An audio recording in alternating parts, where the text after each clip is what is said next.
All right, welcome to Hoops Tonight, presented by FanDuel here at The Volume. Happy Saturday, everybody. We are live on AMP. Don't forget, if you're watching this on YouTube or listening on a podcast feed, that AMP is the very first place that you guys can get these shows. Quick show today. We're just doing two games. That ridiculous game between the Clippers and the Kings last night that went to double OT, and the Warriors getting back on track with the win against the Houston Rockets. You guys know the drill. Before we get started, subscribe to the Volume's YouTube channel so you don't miss any more of our videos. Follow me on Twitter at _JasonLT so you guys don't miss any show announcements.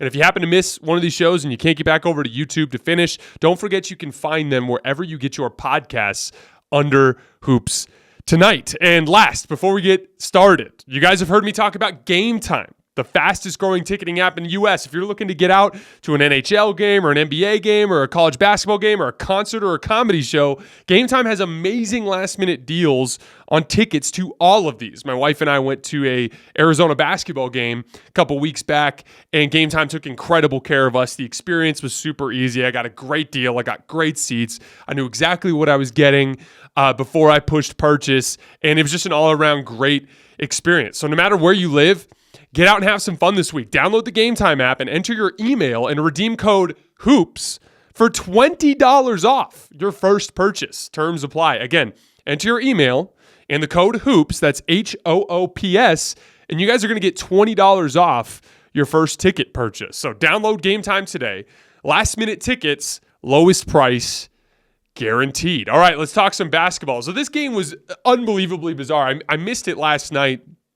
I had a date night with my wife, but I ended up watching it this morning, and I'd kind of seen what had happened. Like, I looked, and it was like, well, we're heading into double OT, and both teams are in the 160s. Like, that's super weird. And I'm like looking at the box score, and like Kawhi and Paul George are having these incredible games, and Russell Westbrook has 14 assists, and I'm like, man, is anybody playing any defense in this game? And so when I watched the footage, that's pretty much exactly what happened. Neither team had a real rim protector. Zubac was out for this game. And so essentially you had Plumlee on one end and Sabonis on the other end. Sabonis is a great offensive player, but he's not exactly the best drop coverage big in the world. And so it's just steady diet of a lot of really good ball handlers running ball screen actions with nobody that can slow it down on the back end. And then from there, everyone got comfortable. And you know how that goes. Like, I talk about this all the time, but when you have super talented offensive players, once they get into a groove, even when the defense picks up the intensity, it just doesn't really matter, because once they're confident and their muscle memory is down and they've got their release dialed in, those shots are just going in, even if you contest them well. And down the stretch, there were a lot of plays where De'Aaron Fox and Kawhi Leonard and Paul George were taking these tough, contested pull-up jump shots, but they were just going in because they had already found their rhythm. And the result after the dust settled was a 176-175 Kings win. The Clippers blew 3 consecutive huge late leads. They blew a 14-point lead more than halfway through the fourth quarter in regulation. They blew a 6-point lead in both overtimes.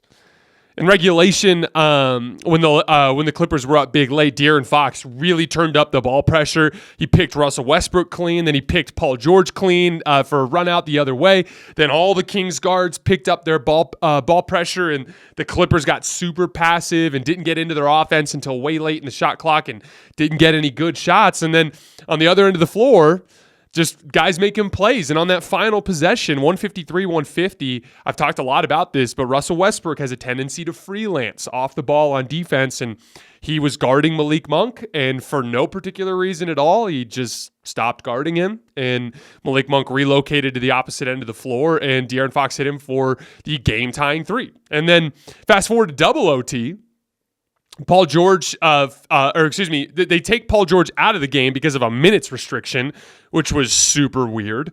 Then Russell Westbrook fouls out with the Clippers up 6, and so they end up going to Mason Plumlee down the stretch, and they run a lot of Kawhi Leonard, Mason Plumlee pick and roll. So the Kings, smart, just trap Kawhi Leonard on every one of those. And both times Kawhi hits Plumlee on the short roll, and both times Plumlee turned it over.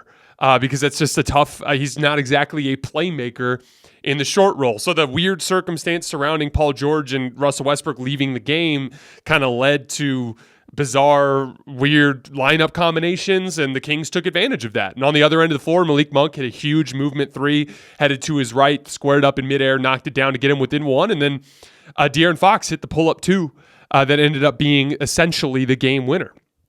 And then the Clippers had a really disjointed final possession that ended in a Nicholas Batum heave on the left wing, and the game was over. So, like I said, it was a really weird game, kind of anticlimactic for as up and down and crazy and star-powered as it was, for it to end with, Mason Plumlee turnovers, Paul George and Russell Westbrook on the bench, and, a couple of Kings plays to win the game. De'Aaron Fox and Malik Monk just absolutely barbecued the Clippers defense. I think the Clippers really missed having Zubac out there just and he's not the best rim protector in the world, but he's much better than Plumlee. And they too often had to go to small lineups too. And then Chimezie Metu was killing them on the offensive glass. But De'Aaron Fox and Malik Monk took advantage of that. They combined for 87 points on 51 shots. I would imagine if you could have gone to those two guys when they were in a Kentucky locker room back in the day and told them like, hey, you guys are going to be teaming up and just lighting teams on fire in the future, I think that'd be a pretty cool moment for those guys. Malik Monk is such a pure scorer. I've always thought of scoring as a skill that goes beyond ball handling and shooting. Obviously, ball handling and shooting is the method with which you go about that scoring, but there's such an improvisational element that I think goes beyond what people think. It's so much more about, your instinct and your touch on weird shots, as opposed to, I think guys that are very rigid and rely too much on their muscle memory really struggle with scoring the basketball because they don't have that little bit of wiggle in their game and that improvisational thing. And what's funny is I don't really think it's something that can be taught. I think you either have it or you don't. And Malik is one of those guys that very much has that natural scoring instinct and improvisational touch. And, I covered him when he was with the Lakers last year. And he was a rare bright spot for the Lakers. Obviously, he had his limitations, particularly on the defensive end of the floor. Not even so much for a lack of trying, just he's very thin and can be pushed around. We've seen this a lot around the league. It's kind of a Ja Morant problem, too. If you're a guard and you're also easy to move around physically, it just is tough to guard. But either way, his offensive skill and his synergy with guys like Austin Reeves and LeBron James last year led the Lakers to be pretty damn good for the most part. Their better stretches of the season were when it was, Anthony Davis, LeBron James, Malik Monk, Austin Reeves, that kind of group. Malik was a rare bright spot. And it was actually kind of depressing for Lakers fans because they knew they would never be able to afford to keep him after the season because of how well he played. And it was a great get for the Kings with their all-in approach to offense. But that's what this is. And let's be clear, this is an all-in approach to offense. The Clippers, they're a solid defensive team that has a defensive ceiling, and they just struggled in this game because they didn't have their rim protector. And I'm pretty sure they were a top 10 defense before last night's game. So at least with them, you kind of look at it as an outlier and a matchup thing and Zubac being out of the lineup. But with the Kings, this is what they do. They try to outscore you every single night. They're 24th in defense on the season. But what's interesting is even when you look at their wins, they're winning by outscoring you. If you took every team in the NBA's defensive rating just when they win games, the Kings are dead last in the NBA, allowing 113 points per 100 possessions. They're one of my favorite teams to watch. Their offensive skill and high-scoring games lead to just a great television product, and I've enjoyed watching them this year. But they eventually need to get serious about defending to have any real chance of going on a long playoff run, which I've said a half dozen times this year for those of you guys who listen to the show.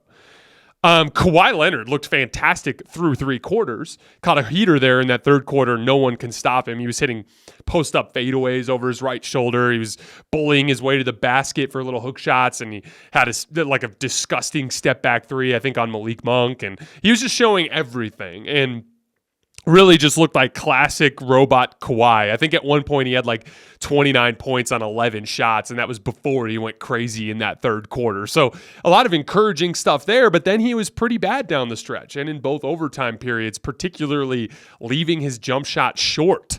And didn't look like he was getting a lot of lift and separation the way he was in the previous three quarters. And obviously it's a weird game, a high-paced game, a lot of shots going up, so some weird circumstances, but that's always going to be my concern specifically with Kawhi is in a really long playoff run where you've got to play 24 games in 2 months or potentially more.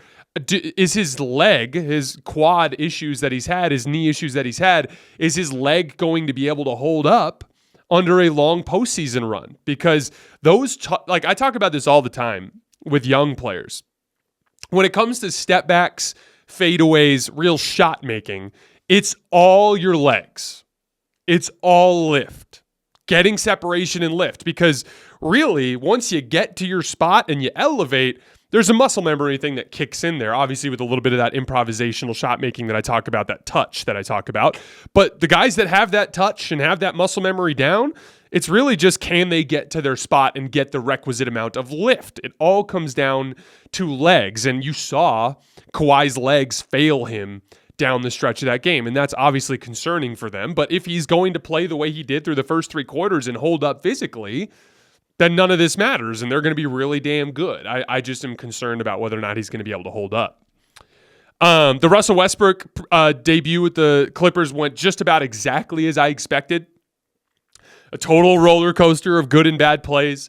The good plays were a hefty level above what they were when he was with the Lakers, which I predicted. I said the Lakers were the worst shooting team in the league, and Russ is a 3-point shot creator, right? And so putting him with that Clippers team that just has a ton of professional jump shooters, he's going to generate them a ton of quality looks, and he did. He generated a bunch of wide open threes, including for Paul George and Kawhi, which is so important to helping them build their rhythm. And I thought that was a really natural fit. He finished with 14 assists.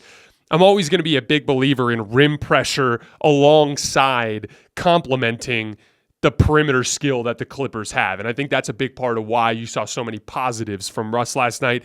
He also pushed the pace really well. There was a play in the first half where the Kings got a layup, and they inbound the ball to Russ, and Russ just sprints up the floor, throws a quick shovel pass to Marcus Morris, which forces a rotation, gets swung to Kawhi Leonard in the corner, and he makes a 3. And I'm sitting there thinking, that's easy. That's easy basketball that the Clippers really were never getting before this move, and Russell Westbrook is adding that element to their offense. But it did come with a bunch of bad plays. He missed 3 point-blank layups, 2 of which led to quick transition baskets for the Kings. Russ's missed layups are almost like turnovers. And then he had 7 turnovers, a couple of which were pick sixes that led to quick baskets the other way. But overall, I thought the good plays outweighed the bad plays significantly, and I thought that was reflected in him winning his shifts. And the Clippers were up 6 when he fouled out of the game in double overtime. My one complaint with the Russell Westbrook thing last night, and this is something I've talked about a lot, is they did close with him, so they rode that up and down roller coaster in the home stretch of the game. And, there's a couple of specific side effects of that. One, the Kings ignored him a lot and double-teamed him off the ball. There was a specific play at the end of the first overtime where Paul George was trying to go to work off the dribble when the game was tied in the final possession to win the game. And Russell Westbrook was there on the left wing, and Russell Westbrook's man completely ignored Russ, just hard doubled Paul George. And Paul George ended up taking some janky, forward-leaning jump shot in the lane that he missed. And then obviously they're that last play of regulation. I said to you guys in my breakdown of the Russell Westbrook fit with the Clippers, I said, when he's on ball, he's been very good defensively this year, actually kind of a weapon for the Lakers. But in off-ball situations, he's a freelancer, which is good and bad. So, for instance, there was a game against the Pacers a few weeks ago where on the final possession, Buddy Hield turned his back and drove towards the baseline, and Russell Westbrook impromptu double-teamed Buddy Hield. And on that play, it ended up being something that worked out because Buddy Hield picked up his dribble, he looked around, he didn't see a good passing angle, and he threw up a very difficult shot along the baseline, and he missed it. It was a random freelancing play that worked. But last night you saw the flip side of that coin. He freelanced off of Malik Monk on the final possession in a 3-point game, and Malik Monk got free and knocked down a 3. And that's the thing that gets tough with freelancing. At the end of games, execution becomes the most important. So it's actually better to have somebody that does their job on every single possession. And my question for you guys is, and I'll leave this open-ended, do you think in a pivotal Game 5 of a second-round series for the Clippers in Denver, on the final possession, their final few possessions, can you trust Russell Westbrook to do his job on the defensive possession? Can you? Or do you think he would freelance and go off script and potentially make a mistake or make a good play? And think about that dynamic and whether or not that is going to get the Clippers beat. And I don't know. And like I said, I'm going to leave that open-ended. I think that's where you start to look at it as like, would you be better off going with someone like Terrence Mann in that situation, understanding you're not going to get the rim pressure and the high-level shot creating from Russ, but you have that baseline, that higher floor that comes from Terrence Mann's ability to just do his job on any given defensive possession. But overall, I thought it was a good debut for Russell Westbrook, and I do think he's a good fit for the Clippers who can help them. I just personally would not play him at the end of games, and I'm really curious to see if Tyronn Lue is going to do that over the course of the season. All right, before we get out of here, let's move on to Warriors-Rockets. So this is a good tune-up game for the Warriors. This was the one they had to win. I didn't think they could win that Lakers game. The Warriors won 116-101. Klay Thompson hit 12 threes on his way to 42 points. That's the 10th time in Klay Thompson's career that he's hit at least 10 threes. He's the second best shooter of all time. I've always said that his height combined with the quickness of his release and his ridiculous muscle memory, and just when he gets that release dialed in, how every shot seems to go in, he actually, when he gets hot, his hot streaks are every bit as effective as Steph Curry's hot streaks. Now, obviously, his floor is nowhere near as high as Steph's. Steph's a million times the player. But when it comes to shooting and getting hot, there's not many guys in NBA history that do it the way that Klay does it. Poor Tari Eason caught the matchup for most of this game, and Klay just put him in a blender, running off of screens and moving without the ball. Klay got switched on to centers a couple times and scored out of ISO. He got Frank Kaminsky with a step-back three in the first half, and then a really nice hesitation pull-up three against Usman Garuba on a switch in the second half. Klay's last 22 games, 26 points per game on 44% from three on 12 three-point attempts per game. And so, I've seen a lot of people overthinking the Warriors' struggles this season, when in my opinion, so much of it just comes down to Andrew Wiggins and Steph Curry have missed too many games. Like I pulled up some numbers today.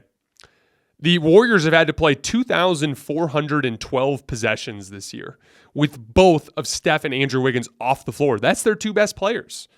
And they're not doing well in those possessions. 112 offensive rating, which is not good, and 117 defensive rating, which is not good. And they're getting outscored by 5 points per 100 possessions. It's really this simple. Like, without Steph, Jordan Poole is their only on-ball creator. So when teams pack the paint and overplay their shooters and force them to back cut in their off-ball actions, they just don't have the audible of going to on-ball actions enough, because it's just a lot to ask for Jordan Poole to do that as the only on-ball creator on the team, really, that can really do it at a high level. And so it just puts them in a tough position, and then it really just compounds because they can't set their defense. And so, yeah, you think, okay, we're going to lean on Draymond Green, Kevon Looney, and our defensive identity to carry us through games. But if you can't score the basketball, you can't get your defense set. You're constantly dealing with transition cross matches and fast break points and things like that, and your defense falls apart. And it's just been really hard for them to float that. And I don't want people to lose sight of the plot here. It really is that simple. Sometimes it's not more complicated than our best players are missing too many games. I mean, even Andrew Wiggins is a guy who can apply real rim pressure just by dropping his shoulder and ripping through and going to the rim. And that element to their game is just missing right now. Everything will be slotted properly when they get back and when Gary Payton II joins the fray. Like I saw a lot of debates on Twitter. I follow a lot of Warriors fans on Twitter, and I've seen a lot of debates lately. It's like, oh, well, we should play Patrick Baldwin Jr. over Anthony Lamb, and yeah, I agree. Patrick Baldwin Jr. brings a really interesting size element, although he doesn't rebound super well, which is kind of an issue. Anthony Lamb's actually a better rebounder, even though he's shorter. But Patrick Baldwin Jr. is one of those guys where it's he has the size, he's got the perimeter shot, he confidently rises up into these shots. Yeah, I'm for it. Give it a try. Try something to try to get something going when Steph and Andrew Wiggins are out of the lineup. But what's the point? The reality is that when everyone gets healthy, your 9-man rotation is Steph, Klay, Andrew Wiggins, Draymond Green, Kevon Looney, Jordan Poole, Dante DiVincenzo, JaMychal Green, and probably a little bit of Jonathan Kuminga. I don't think you're going to be worried about whether or not Anthony Lamb or Patrick Baldwin Jr. are going to be playing those minutes. And I saw this a lot with Lakers fans where they would complain about rotation details. And I had specific things where I'd be annoyed about a specific guy in the starting lineup or a specific combination of players. But more often than not, it was okay, but Anthony Davis is hurt, and they don't have any forwards. And so really you're asking a bunch of veteran minimum contract guys to fill roles that are typically filled for good teams by guys who make $20 million a year. It's just a lot to ask. And so slotting becomes a problem. You take a max player like Andrew Wiggins and you remove him, and now you're putting a guy into that spot that's nowhere near as talented, and he probably is better off the bench, but now he's starting, and then the guy coming off the bench for him is a guy who's a fringe NBA player. Like, it's just, you're asking too much. There's very few teams in the league that have that kind of real depth to be able to survive in those situations. And even when they do go to their depth, there's going to be some limitations. Andrew Wiggins and Steph Curry are the best players on the team, and without them, they're going to struggle to win. That's just a fact. But you've got to get the ones you can get, the ones like that Houston Rockets game you've got to get, and just float it as best as you can. And then when everyone comes back, you've really got to hit the Jets and just cross your fingers and hope everyone stays healthy. All right, guys, that's all I have for today. We have Sixers Celtics tonight. We're not covering that tonight, but we are covering it tomorrow after the final buzzer of Mavericks Lakers. So we'll be hitting Mavericks Lakers, Sixers Celtics, and I'll look around at the schedule and see if there's one or two other games that are worth covering. As always, I sincerely appreciate your guys' support, and I will see you next time.